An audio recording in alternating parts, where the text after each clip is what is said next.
Pues buenos días a todos y bienvenidos al espacio Poesía en Red, que inauguramos como una nueva colaboración entre el diario.es de Castilla-La Mancha y el Festival de Poesía Boaviv. Este año tenemos el gusto de comenzar este espacio con el poeta Patricio Sánchez. Muchas gracias por acompañarnos. Muchas gracias a ti, Francisco. Bienvenido a este espacio en el que contamos con la colaboración del Obrador Masa Madre de Toledo, que han tenido la gentileza de brindarnos esta localización para disfrute de la poesía y también de los panes, porque este año también hay panes con verso que iremos a descubrir tras nuestra entrevista. Extraordinaria la experiencia que he vivido. ¿Ah? Es realmente un lugar excepcional, sí, dentro de Toledo. Patricio y yo que compartimos más de lo que pensábamos en un principio. Sí. A mí me gustaría contaros un poco. Bueno, Patricio es poeta, nacido en Chile en el año 1959 y debe emigrar a Europa exiliado en el año 1977. En Francia desarrolla una labor tanto como poeta como experto lingüista, y es también presentador del Festival Boaviv en su edición de Set en Francia, el original, digamos, en relación a Boaviv, que se presenta también este año aquí en Toledo.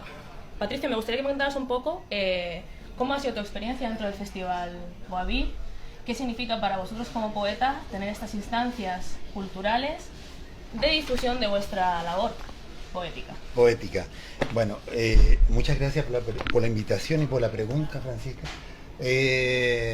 Y buenos días a todos. Estoy feliz de estar aquí en Toledo. Realmente, una ciudad que me encanta. Es la segunda vez que he sido invitado. He venido muchas veces a Toledo y cada vez estoy descubriendo cosas nuevas. Respecto a la pregunta, bueno, yo empecé a formar parte del Festival Boaviv de Francia a partir del momento que fui invitado a Toledo en 2014. Ahí me integré. La directora del festival, la señora Maite Valesbler, me invitó a participar, a integrar el equipo de presentadores. Y bueno, para mí es una suerte enorme como poeta, porque estoy en contacto con todos los poetas de Europa y gente que viene de otros continentes muchas veces. Así que realmente es una suerte. He tenido mucha suerte de formar parte de este equipo y bueno, así puedo intercambiar ideas con los poetas, conocer a nuevos poetas y a periodistas como tú. Antes de comenzar con la entrevista que llevaremos a cabo con Patricio, me gustaría pedirte que nos leyeras un poema. Con mucho gusto.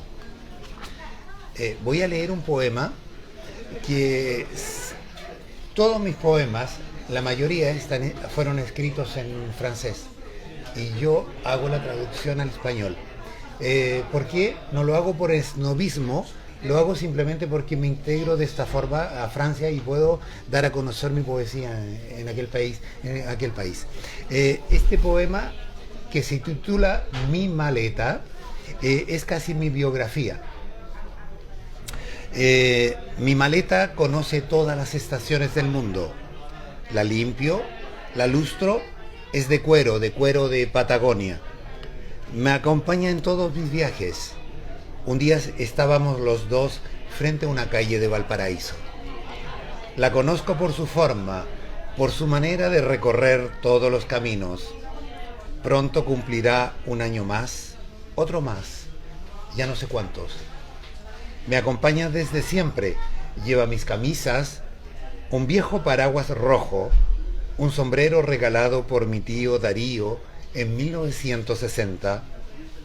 Lleva mis lápices y mis cuadernos de poemas, 2 o 3 recuerdos sin importancia, una peineta y una bufanda y un viejo pijama comprado una mañana lluviosa en el mercado de Praga.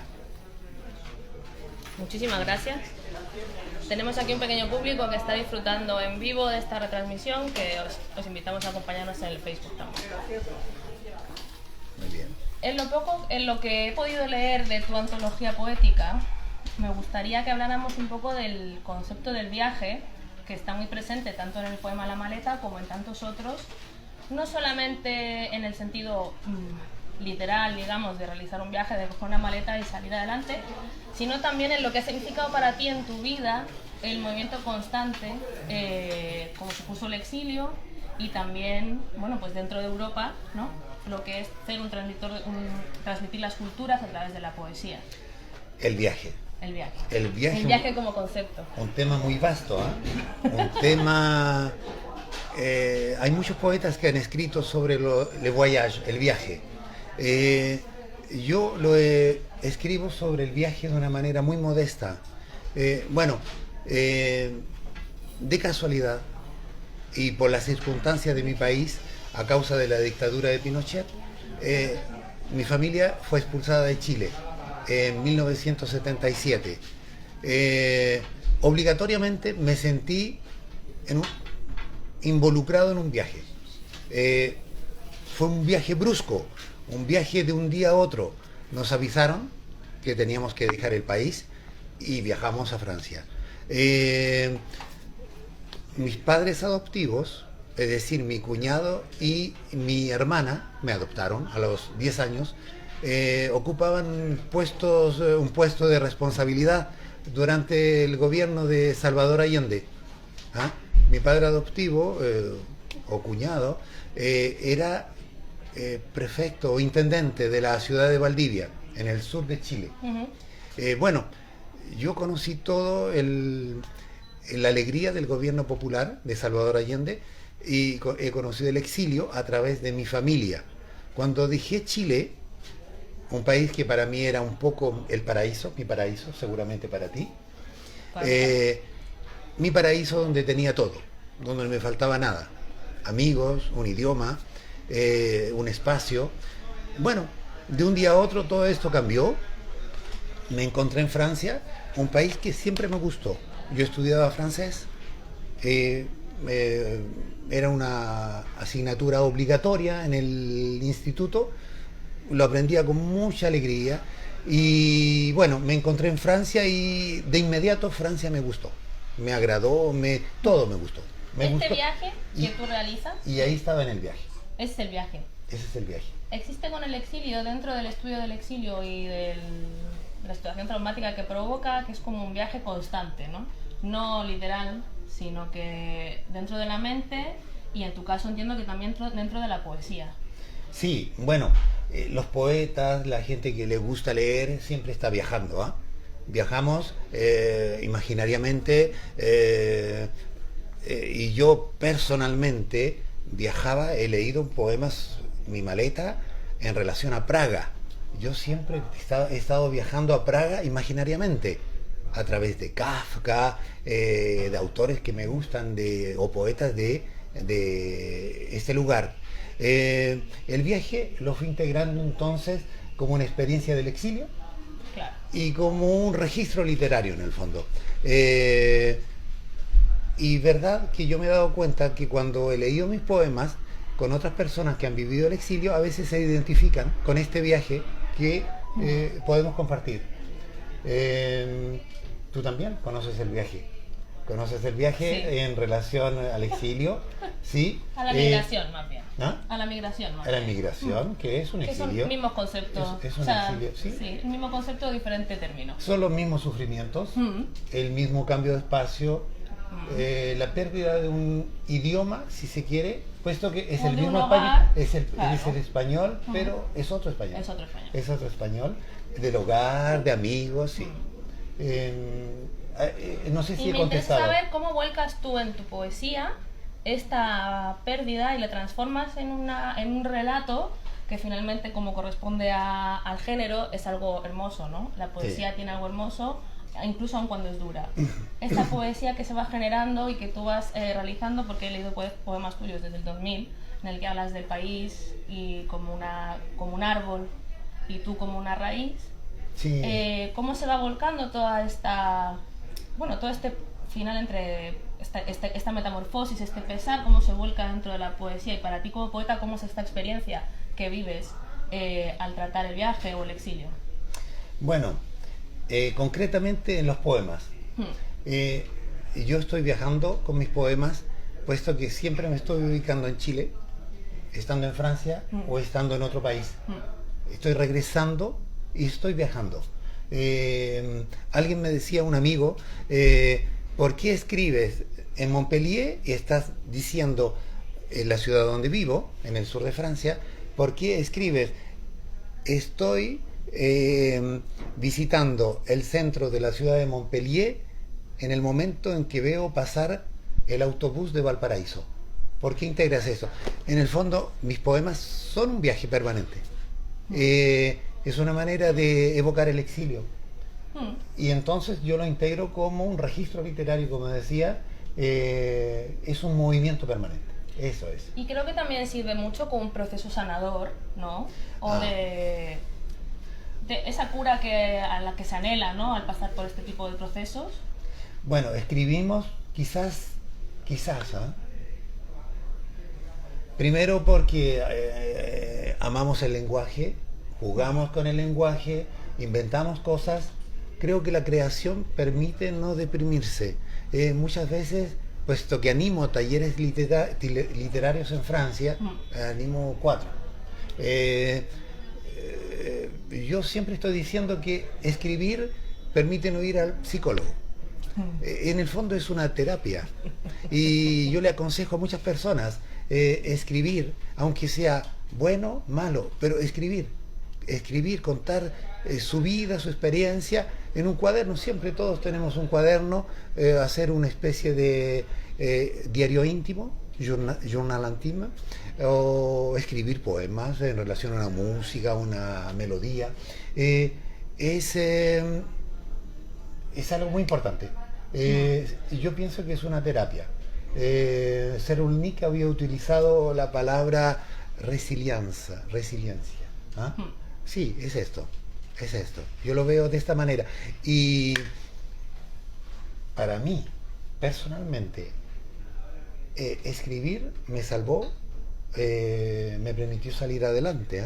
Yo, gracias a la escritura, he podido soportar el exilio de mi familia.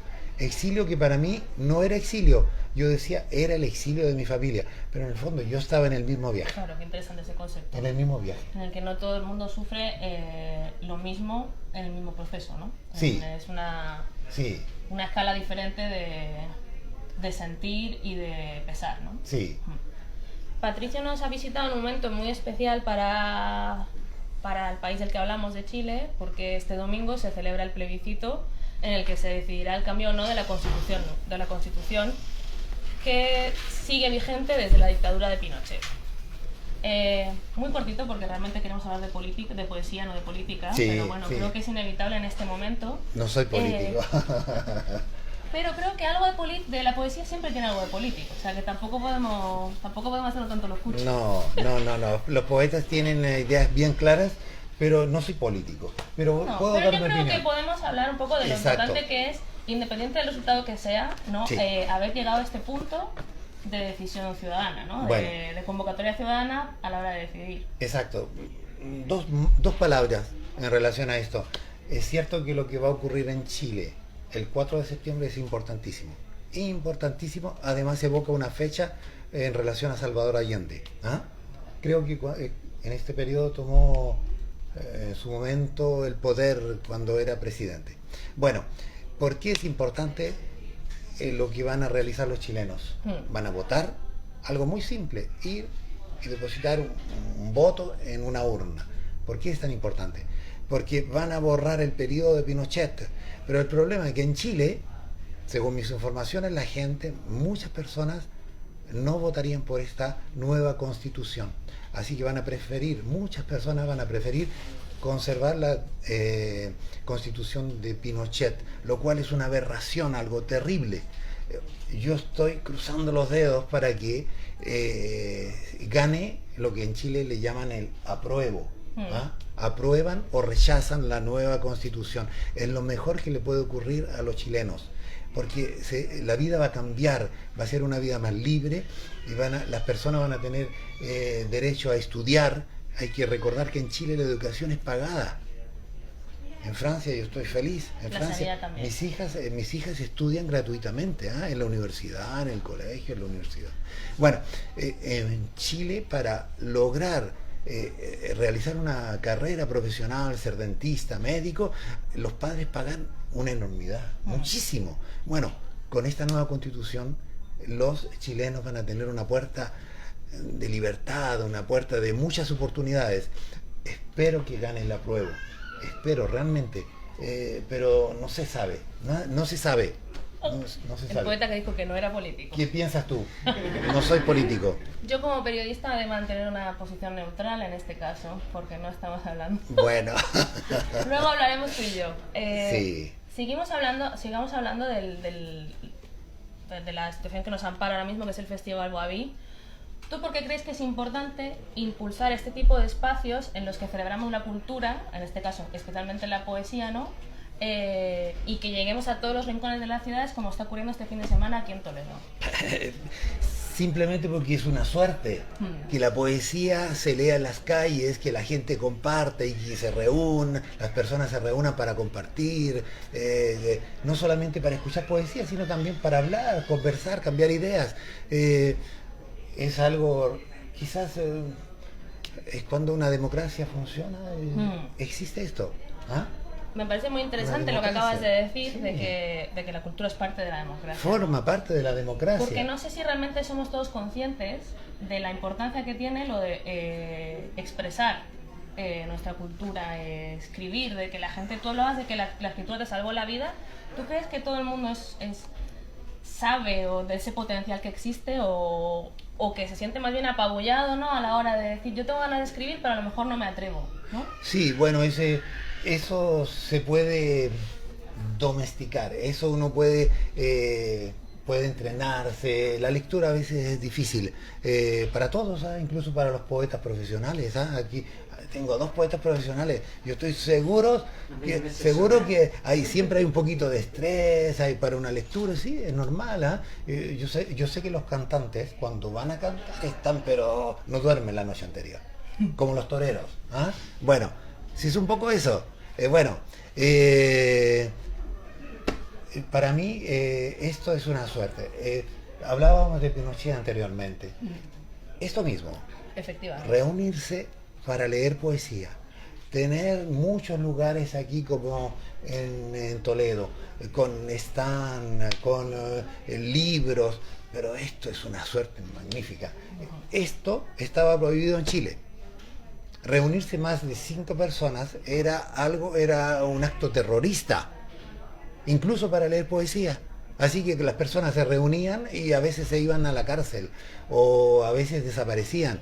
Bueno, esto es libertad, es democracia, es democracia. Y la poesía tiene que ir a todos lados. En Francia yo tuve la suerte de tener un amigo, un novelista, Jean Joubert.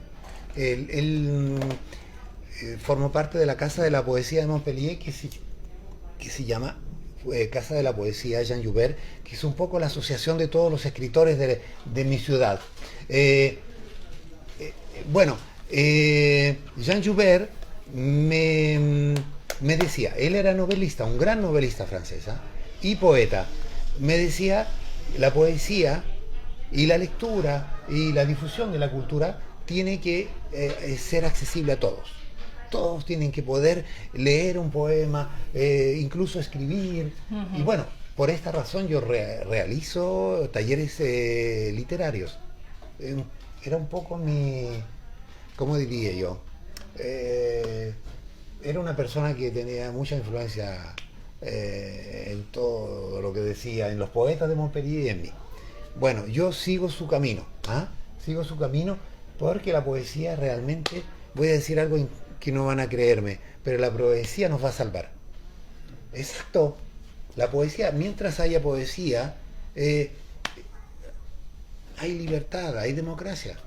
Esto que defiendes tan apasionadamente, ¿tú crees que la sociedad lo ve tan importante, no solamente la poesía, sino toda creación literaria? ¿Crees que tiene el lugar que se merece dentro de nuestra sociedad? Bueno, podríamos hacer la misma pregunta con la ópera. ¿A quién le gusta la ópera? Bueno, no a todos. ¿A quién le gusta el teatro? No a todos. Pero si uno se preocupa de ir al teatro, bueno, a veces es un poco caro. Si puede ir a escuchar ópera, sí, Eso es cultura. ¿Ah? Es cultura. La danza. ¿A quién le gusta la danza? Bueno, a veces nos vamos, magnífica también la danza. No todos tenemos acceso a la danza porque también los espectáculos son caros. ¿Ah? Pero bueno, la poesía forma parte, es una rama del árbol de la cultura, como la música. No sé, no a todos les gusta la música clásica, a los jóvenes les gusta el rap.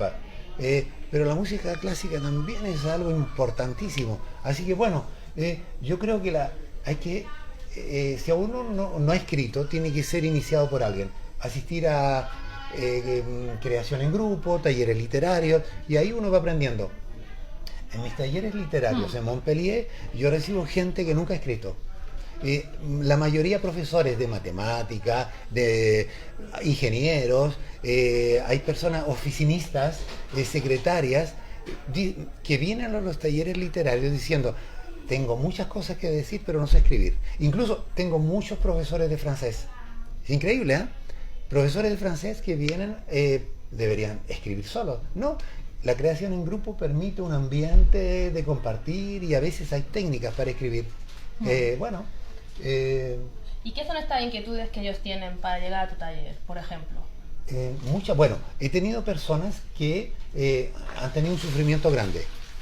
Personas que han sufrido, o personas que, por ejemplo, he tenido varias personas que han querido contar su vida, crear más que una biografía, un diario de vida, y después terminan publicando libros. Es como cuando uno va a escuchar, aprender música, le aprenden a tocar algunos arpegios y bueno, después en la casa uno continúa solo. ¿Tocáis música? ¿Tocáis guitarra? No sé. Bueno, si un amigo les muestra algunas notas, ya se ponen a tocar guitarra en casa. Sí, la poesía es lo mismo. Yo parto de la idea que hay que hacerlo con pasión. Yo hago todo con pasión. ¿Ah? Ay, el libro, se me cayó la poesía. Ay, con la maleta. Bueno. Y con la maleta. Bueno, estaba conversando con alguien, le decía que a mí me encanta el básquetbol. Incluso anoche estaba viendo un partido de mujeres Francia-España. Extraordinario. Bueno, yo siempre he seguido el básquetbol con pasión, con las tripas. Igual que la poesía. Exacto. Y todo lo hago con pasión. No sé si alguien del público tiene alguna pregunta que hacer al poeta. Si os interesa conocer algo más de los temas que has elegido. No hemos hablado de eso, de los temas. Aparte del viaje, ¿qué otros temas crees que reinciden dentro de tu creación? Bueno, siempre está el exilio, pero a mí me gusta escribir también sobre los poetas. Ay, sí, podría leer ese poema. He escrito un poema sobre los poetas espantoso, que siempre... ¿Qué no? ¿Cómo espantoso? Espantoso, porque ese poema, si lo leo en Francia, me pueden, pero pegarme. Entonces, yo digo que ese poema, si lo leo en Francia, digo que ese poema lo escribí para la América Latina. Y cuando lo leo en América Latina, digo que lo escribí para los noruegos o para los suecos. Yo creo que ahora es el momento de que lean, aunque sea un fragmento, porque es muy largo. Un fragmento, sí, es muy largo. Una parte solo. Y también tengo uno sobre los torturadores. Ese igual lo dejamos para el final. Si te para parece. El final. Bueno. Y también, y escribo sobre los escritores. Antonio Machado también. Ahí otra pasión que tengo con Antonio Machado. ¿Os gusta Antonio Machado? Sí. Bueno, está enterrado en Francia, en Collioure. Bueno, tengo un poema sobre Antonio Machado. Vamos con los poetas de mi generación. El problema es que hasta aquí me voy a hacer muchos enemigos. Que no. Sí, me van a odiar. Yo creo que el tono irónico se entiende perfectamente. Los poetas de mi generación, con una cita de cuando esos 40 inviernos asediarán tu frente. Shakespeare. Los poetas de mi generación tienen todos el rostro pálido, hablan la lengua de Lincoln o Voltaire y viajan en aviones repletos de enfermos depresivos o de jubilados inválidos. Sus libros están en todas las buenas librerías de las grandes metrópolis. A veces fuman cigarrillos infectos que harían llorar a las estatuas en las plazas públicas. Por supuesto, están cubiertos de recompensas literarias que los ciegos y los tuertos quisieran ver colgadas en el ojal de la solapa.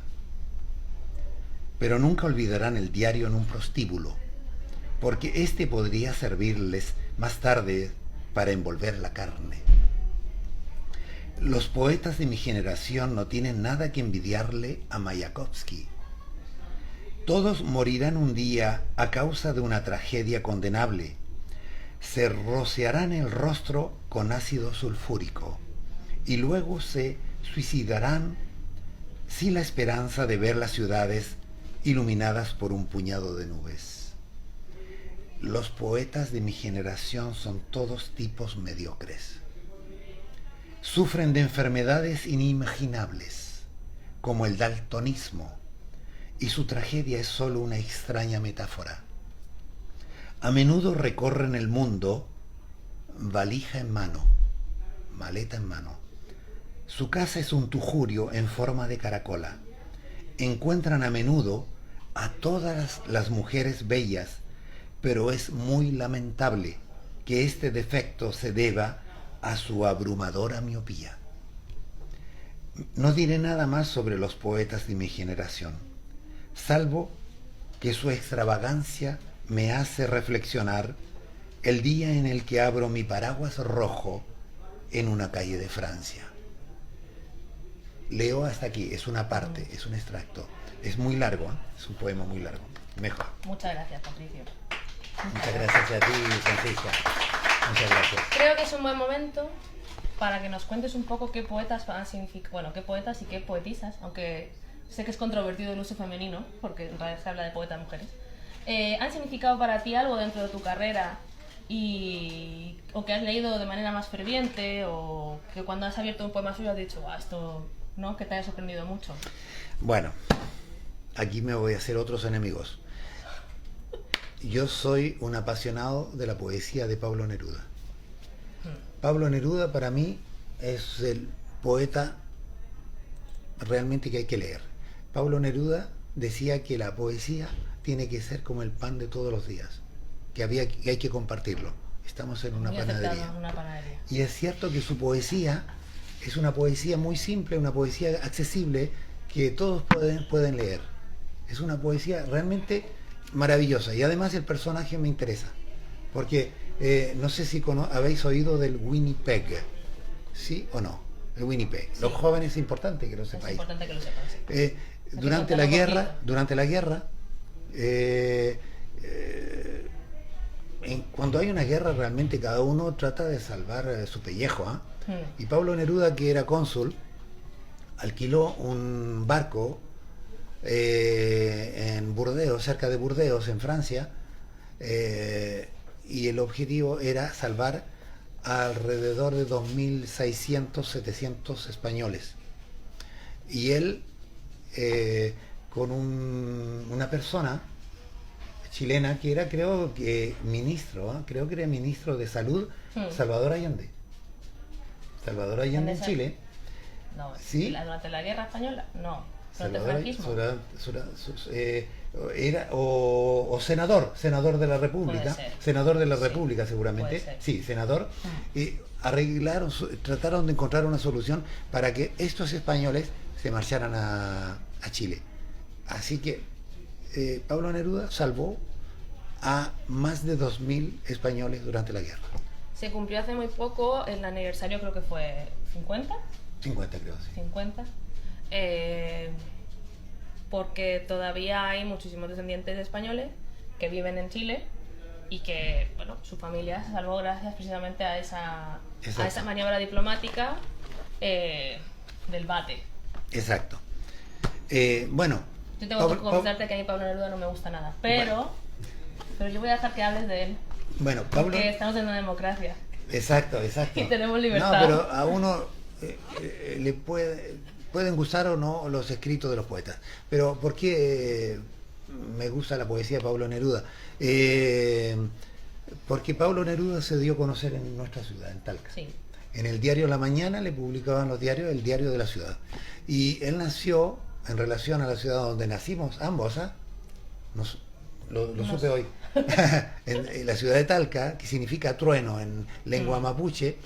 Él nació en la ciudad de Parral, que está al lado de Talca, una pequeña ciudad. Y bueno, yo estaba impregnado en el colegio, incluso en el liceo me hacían leer poemas de Pablo Neruda. Y durante la dictadura, los poemas que no se podían leer, los leía clandestinamente, porque su lectura estaba prohibida. En ese caso, para ti, esa poesía también era libertad, dentro de la prohibición. Sí.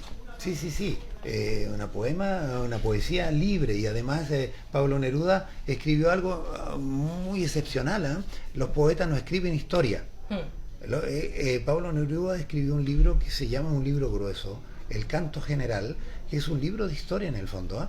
Libro de historia escrito con estilo poético, ¿eh? Las primeras páginas del libro, que hacen referencia a América Latina, que era un paraíso, o América simplemente, un paraíso antes de la llegada de los conquistadores. Imagínense un océano sin contaminación, imagínense, no sé, bosques. El bosque, pero con pájaros de todos los colores, era realmente el paraíso. ¿Ah? Bueno, Pablo Neruda evoca esto, y hay otros libros, las odas elementales. Hay un poema que seguramente conocéis, que escribió en relación a la guerra. Explico algunas cosas. ¿Conocéis aquel poema? ¿No? Venir a ver la sangre por las calles. Sí, exacto. Extraordinario, un poema magnífico que evoca cuando él vivía en el barrio de Argüelles en Madrid, donde se juntaban todos los poetas, Lorca y otros. Bueno, pero no solamente soy nerudiano, y yo reconozco que hay, esto viene quizás de América, de Estados Unidos, que han puesto en duda muchas cosas y se le reprochan cosas de una hija. Bueno, yo estoy en la parte literaria. Y en la parte humana yo conservo lo mejor. Cuando estaba en París, estaba, en francés se dice au fond du trou. Au fond du trou significa que uno está en el fondo del hoyo. ¿Por qué? Porque estaba perdido, mi familia, mi padre adoptivo acababa de salir de la cárcel, durante 4 años estuvo en la cárcel, no lo dejaban trabajar. Era cirujano dentista, y científico, tampoco podía hacer experiencias, entonces no podía hacer nada, ni siquiera leer artículos científicos. Y bueno, toda esa experiencia con él fue complicada, y alguien cuando sale de la cárcel, no se sale de la cárcel así, porque los presos políticos, al menos, y yo creo que los otros también, siguen pensando en la celda donde estuvieron. Es increíble, y caminando en la celda, y la vida es un infierno, y además una persona que está acostumbrada a caminar en un pequeño espacio, hay que sujetarlo porque se cae. Bueno, eso lo viví, y por eso yo estaba un poco mal en París, y en un momento, paseándome por París, donde hay cosas extraordinarias como bibliotecas donde uno encuentra libros en español, me encontré un libro, La Arboleda Perdida, de Rafael Alberti. Un libro, yo creo que es el único libro en prosa de Rafael Alberti. Él escribió Marinero Marinero en tierra, o Marineros en tierra, ¿sí? Marinero en... ¿Sí? Se me olvidan los títulos. Bueno, La Arboleda Perdida. Leí esta obra sobre su vida, y este libro me salvó. Y yo me dije... ¿Qué decía La Arboleda Perdida? La verdad que algo? él vivió un periodo complicado. Todos los poetas tienen siempre una vida muy compleja, y además había mucha esperanza en todo lo que decía y lo que describía sobre su vida, y además evocaba cuando hacía intentos para ser pintor, ¿no? Bueno, todo eso yo decía, pero este hombre salió adelante, logró liberarse de sus problemas, ¿por qué yo no? Y finalmente me dije, cuando leí el libro muy temprano, 18, 19, no sé, 20 años, ya no sé, me dije, un día tengo que decirle a Rafael Alberti que su libro me salvó. Y se lo dije cuando tenía 30 años en Madrid. Él daba una conferencia... ¿No pudiste conocerlo? Sí, sí, lo saludé. No fuimos amigos, pero fui a verlo, lo saludé, su secretaria me había incluso invitado a su casa y yo le dije, no, yo quiero decirle que su libro me salvó. Un ciclo muy poético, un círculo extraordinario, poético. Extraordinario.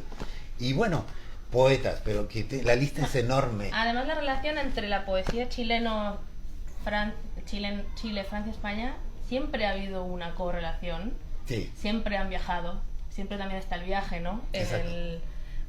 Por alguna razón, siempre ese triángulo está muy presente. Siempre hay gente... Yo el otro día leía, aquí en España estaba la Gaceta Literaria, en los años previos a la República. 1930 hay un escrito sobre Baldomero Lillo, sí, en la Gaceta Literaria, que a mí me supone mucha sorpresa leer sobre escritores chilenos. Hoy sobre Gabriela Mistral había un artículo extensísimo en los años 30, cuando era tan difícil viajar, porque ahora por lo menos podemos viajar incluso por el móvil. Estamos realizando ahora mismo un streaming que va a viajar, no somos muy ambiciosos, pero puede viajar por todo el mundo.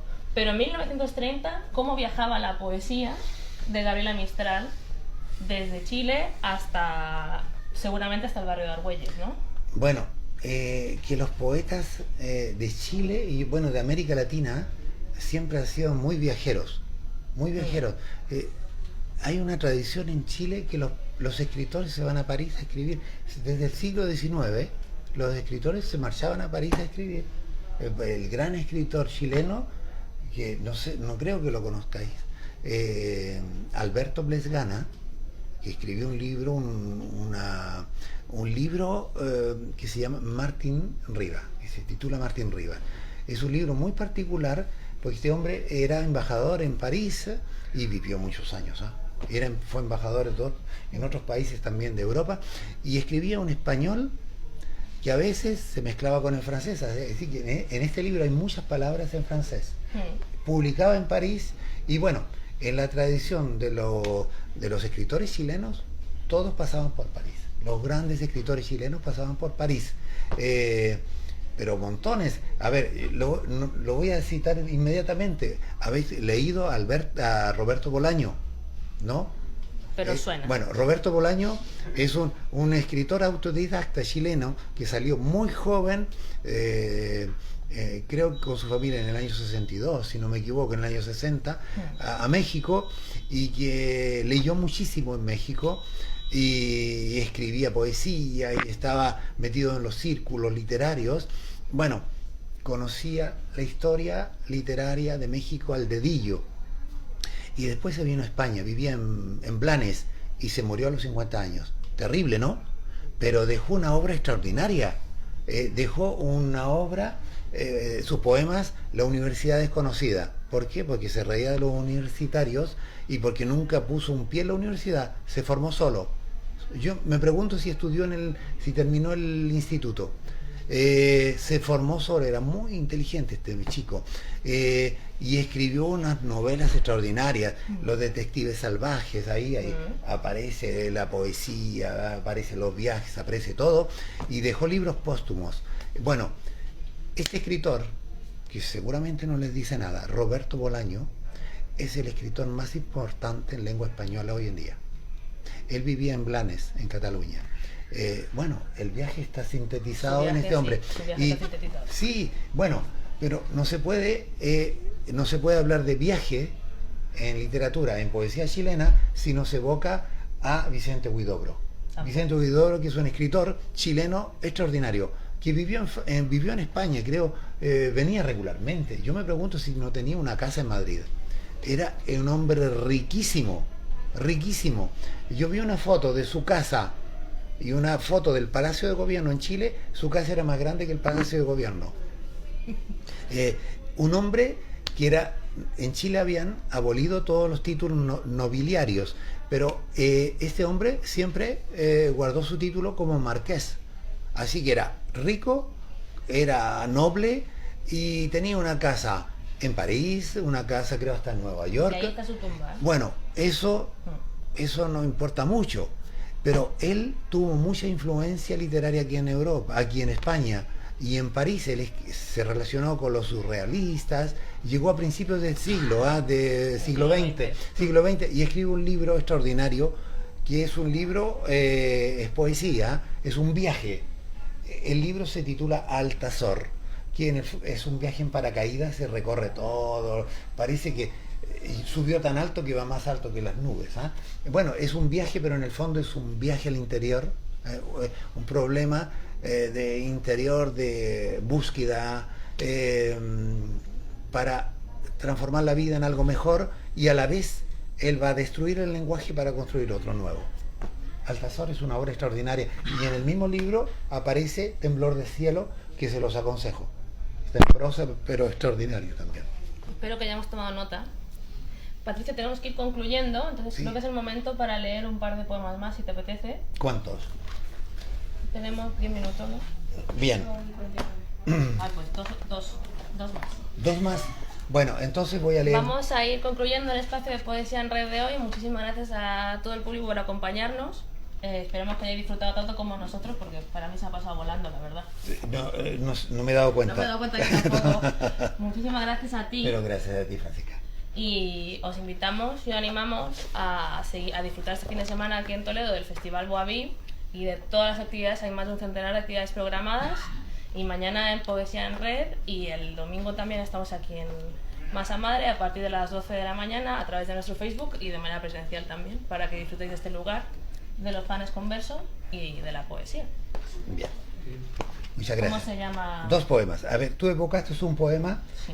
Raíces. Ay, sí, por favor, me encanta. Raíces es un breve poema que fue publicado también en francés en una antología con otros, y una escuela del centro de Francia se apropió el poema y lo transformaron en material pedagógico, y yo recibí, en el fondo recibí dos vídeos, y hicieron dos vídeos extraordinarios, ilustrados, y los niños recitaban el poema, este y otro. Bueno, el vídeo es más bonito que el poema. Bueno, ¿Y pueden dice, leer los dos idiomas también?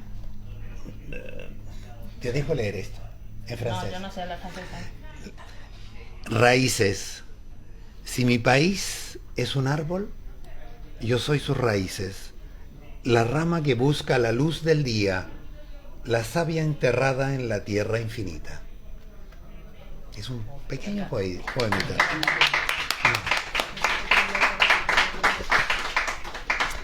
Bueno, este poema, Los torturadores, lo que voy a leer es un poema muy cercano a la realidad, y todo lo que digo es cierto.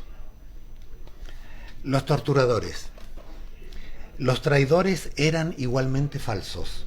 Luis Ferdinand Céline. En tu país natal, los torturadores son personas definitivamente honorables. Compran el diario en el kiosco de la plaza.